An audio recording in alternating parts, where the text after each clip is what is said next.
بسم اللہ الرحمن الرحیم۔ السلام علیکم پیارے بچوں، آج ہم نائنتھ کلاس کا یہ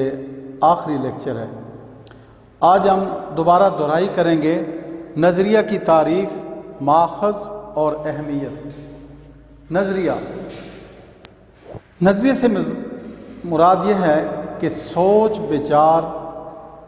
یا کوئی مقصد حاصل کرنے کے لیے کوئی لایا عمل اختیار کیا جائے،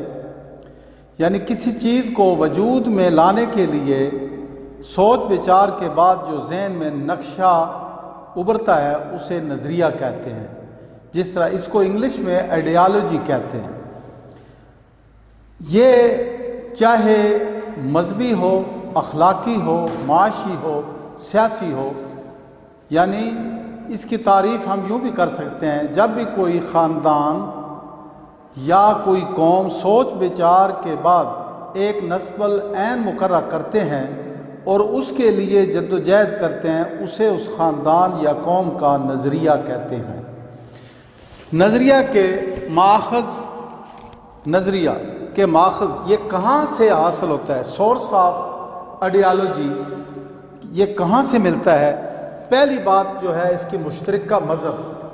اگر ایک مذہب والے بندے اکٹھے ہوں تو فطرتاً ہر ایک انسان کو اپنے مذہب سے لگاؤ ہوتا ہے۔ جس طرح کہیں بھی مسلمان جو ہیں دکھ تکلیف میں ہوں، چاہے وہ روم میں ہوں، فلسطین میں ہوں، کشمیر میں ہوں، تو ظلم زیادتی ان پر اگر ہوتی ہے تو ہمیں دکھ لگتا ہے۔ اور رسالت مآب صلی اللہ علیہ وسلم کا فرمان ہے کہ تمام مسلمان کہیں بھی رہتے ہیں وہ ایک جسم کی مانند ہیں۔ اگر جسم کے کسی حصے کو تکلیف پہنچتی ہے تو پورا جسم متاثر ہوئے بغیر نہیں رہ سکتا۔ مثلا خدا نخواستہ کسی کی پاؤں کی انگلی کٹ گئی تو یہ نہیں ہوتا کہ آنکھیں آرام سے رات کو سکون سے سو جائیں۔ تو اس نظریے سے اس طرح سے یعنی مذہب جو ہے کسی نصب العین کے لیے مذہب کی بہت زیادہ اہمیت ہے۔ جس طرح بر صغیر میں پاک و ہند میں مسلمانوں نے ایک نظریے کے تحت جو ہے الگ ملک کا مطالبہ کیا تھا۔ مشترکہ زبان، فطرتاً مدر ٹنگ سے بندوں کو ہر ایک انسان کو پیار ہوتا ہے، اور زبان کی نسبت سے بھی مثال کے طور پہ ہم پورا پاکستان سارے الحمدللہ ہم ایک ہیں، مسلمان ہیں، پاکستانی ہیں، لیکن فطرتاً پنجابی آپس میں اکٹھے ہوں گے تو ایک علاقائی جو زبان ہے ہماری وہ پنجابی ہے، تو پنجابی اگر وہ کئی زبانیں جانتے ہیں تو وہ پنجابی میں گفتگو کریں گے۔ اس طرح بلوچی، سندھی یا پشتو سپیکر جو ہیں وہ آپس میں جو ملیں گے فطرتاً وہ اپنی پشتو زبان میں گفتگو کرنا پسند کریں گے۔ زبان سے بھی کوئی بھی اگر نظریہ قائم کرنا ہے تو اس میں معاون ثابت ہوتی ہے۔ مشترکہ تعلیمی مقاصد، انگریز بر صغیر میں آیا اور انہوں نے انگریزی زبان کو یہاں نافذ کیا، دفاتر میں ہر جگہ۔ مسلمان جو ہے ان کی اردو زبان تھی، اور انگریزوں نے جب اس کو نافذ العمل کیا تو ہمارے بر صغیر کے کئی مسلمان علماء نے اس کو رد کیا اور اس کی جگہ عربی اور فارسی جس میں ذخیرہ اسلام کا کافی ہے تو اس کو اختیار کیا اور اس کو ریجیکٹ کیا، یعنی انہوں نے انگریزی زبان کو قبول نہ کیا۔ اسی طریقے سے 1867 میں بنارس میں اردو ہندی تنازع جو ہے اکٹھا ہوا، اور انہوں نے ان کی زبان جو ہے سنسکرت تھی اور مسلمان جو ہے اردو زبان تھی، اور انہوں نے کہا کہ ہم اس کو نہیں قبول کرتے، بلکہ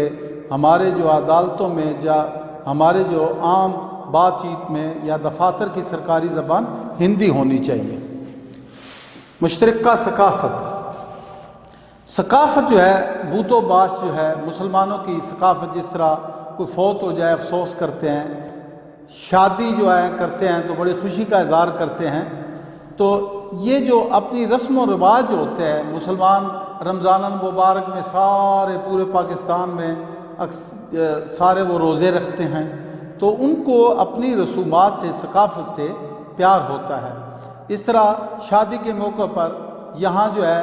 ایک گھڑولی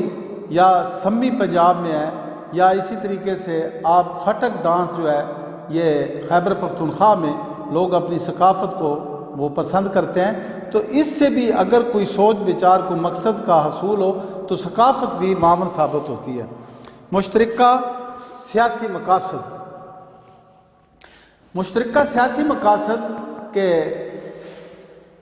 ایک قوم میں ساروں میں ایک سیاسی مقصد ہو، جس طرح جناب ذوالفقار علی بھٹو نے لاڑکانہ کے رہنے والے تھے اور انہوں نے روٹی کپڑا مکان کا نعرہ لگایا، تو پورے پاکستان میں چاروں صوبے اور شمالی علاقہ جات سب نے آمین کہا اور اس کو ووٹ دیے، کیونکہ ان سب کا ایک تھا کہ یہ اچھا لیڈر ہے اور نعرہ بھی بڑا اچھا تھا، اور اس کے تحت انہوں نے پورے مغربی پاکستان میں سب سے زیادہ ووٹ جو ہے انہوں نے لیے تھے، یعنی مشترکہ سیاسی مقاصد۔ اس طرح اب ہمارے موجودہ پرائم منسٹر عمران خان جو ہیں وہ میاں والی کے رہنے والے ہیں، اور خیبر پختونخوا والوں نے پچھلی تاریخ دیکھیں، چاہے قوم پرست ہوں، چاہے مذہبی ہوں، سیکولر ہوں، تو 2 دفعہ انہوں نے کسی کو ووٹ نہیں دیے، لیکن ان کا یہ خیال ہے کہ عمران خان اچھا کام کرے گا، تو میاں والی کا رہنے والا تھا اور سارے خیبر پختونخوا والوں نے ان کو ووٹ دیے اور 2 دفعہ جتوایا ہے، اور اب بھی ممکن ہے کہ انہی کو وہ دوبارہ منتخب کرائیں۔ تو سیاسی مشترکہ مقاصد میں اس میں بھی نظریہ جو ہے قائم ہونے میں معاون ثابت ہوتا ہے۔ مشترکہ معاشی مقاصد، نواز شریف نے پہلے دور میں فیصلہ کیا، دوسرے دور میں کہ ہمیں گندم میں خود کفیل ہونا ہے۔ انہوں نے مشاورت کر کے پورے ملک میں یعنی ٹریکٹر، بیج اور زراعت کے جو دیگر لوازمات تھے ان کو ارزاں کیا، اور انہوں نے آسان قسطوں پہ دیے، مفت ٹیوب ویل دیے، جس سے معاشی مسئلہ گندم میں پاکستان خود کفیل ہو گیا ہے۔ تو معاشی مقاصد کے لیے بھی پوری قوم یکجہتی کا مظاہرہ کرتی ہے۔ نظریے کی اہمیت، امپارٹنس آف آئیڈیالوجی، اس کی بڑی اہمیت ہے۔ اس کی اہمیت کا اندازہ یوں سمجھ لیں کہ جس طرح جسم میں روح کی حیثیت ہوتی ہے، اگر روح نہیں ہے تو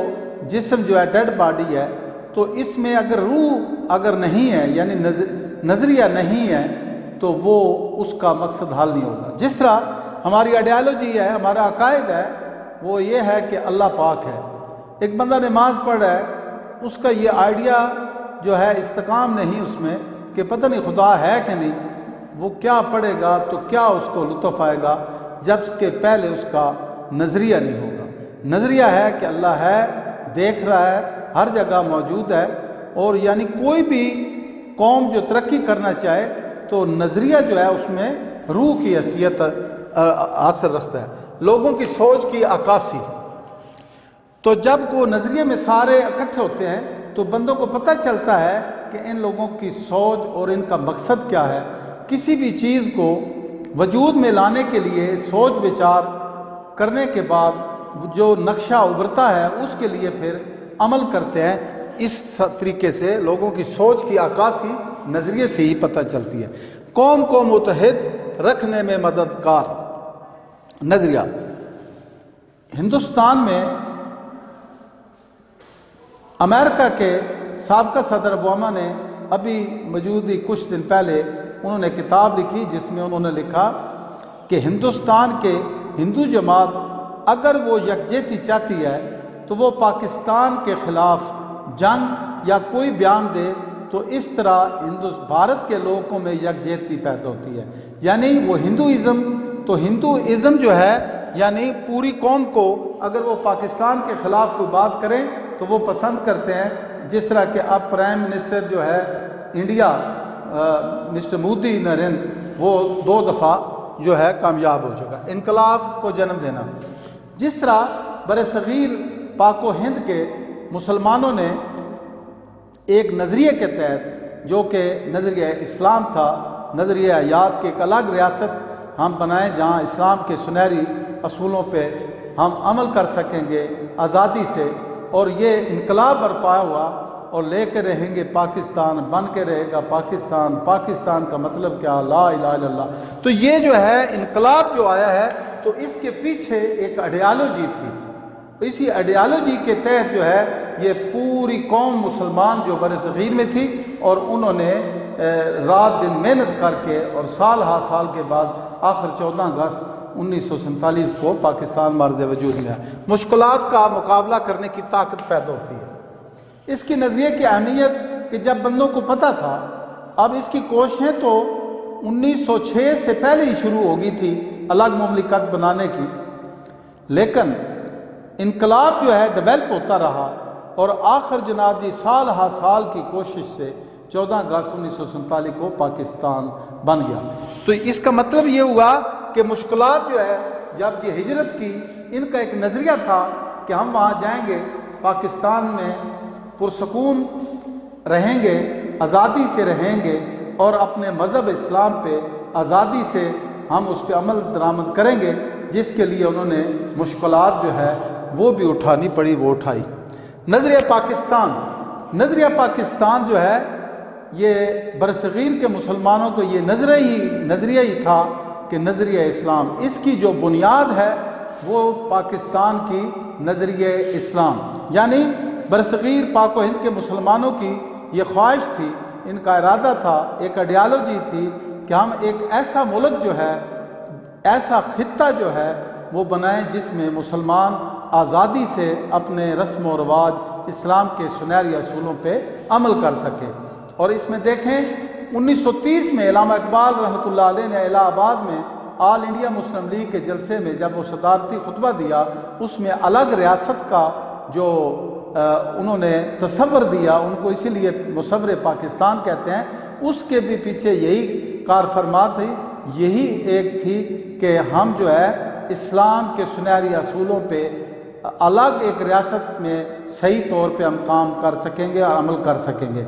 1933 میں چودھری رحمت علیم نے، جبکہ he was student in UK،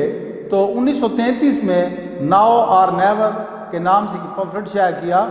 ابھی نہیں تو پھر کبھی نہیں، کہ مسلمانان ہند اب وقت ہے کہ آپ الگ ایک ریاست بنا لیں، وگرنہ پھر نہیں بنا سکیں گے۔ اور یہی جو نظریہ ہے، اس نظریہ پاکستان، قائد اعظم رحمۃ اللہ علیہ کا، بھئی ہم جو ہے ایک الگ ٹکڑا نہیں لینا چاہتے، بلکہ ہم ایک لیبارٹری بنانا چاہتے ہیں تاکہ ہم اسلام کے سنہری اصولوں پہ اس پہ عمل کر سکیں۔ یہی نظریہ پاکستان ہے۔ اللہ حافظ۔